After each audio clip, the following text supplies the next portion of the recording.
बाजारामध्ये मस्त ताजे अशी मक्याची कणसे मिळायला सुरुवात झालेली आहे। तर त्याच्यापासूनच आज आपण एक रेसिपी बनवणार आहे। तर आपण आज बनवणार आहे कॉर्नची भजी।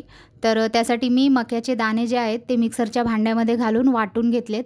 तर एकदम बारीक आपल्याला वाटायचे नाहीयेत, 1 सेकंद फक्त आपल्याला हे फिरवून घ्यायचेत।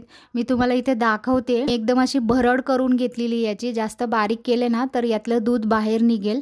आणि मी सगळे मक्याचे दाणे वाटून घेतलेले आहेत। आता याच्यासाठी एक वाटण बनवायचं आहे। तर खलबत्त्यामध्ये मी 3 हिरव्या मिरच्या आणि थोडंसं आलं घेतलेलं आहे।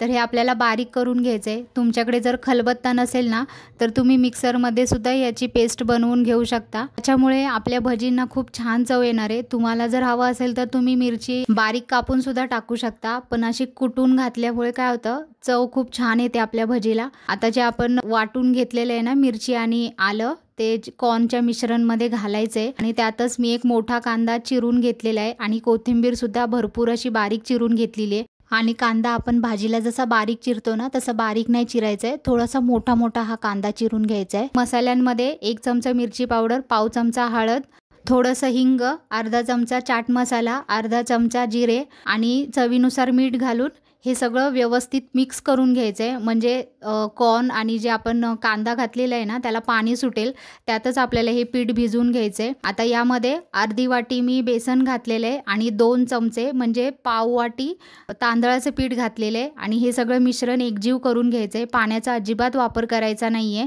याच्यामुळेच आपली भजी छान कुरकुरीत होणार आहेत।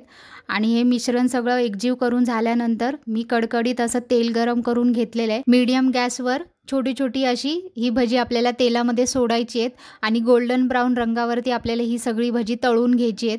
ही भजी एकदम कुरकुरीत होतात आणि खायला सुद्धा खूप छान लागतात। विशेष म्हणजे लहान मुलांना खूप जास्त आवडतात ही भजी।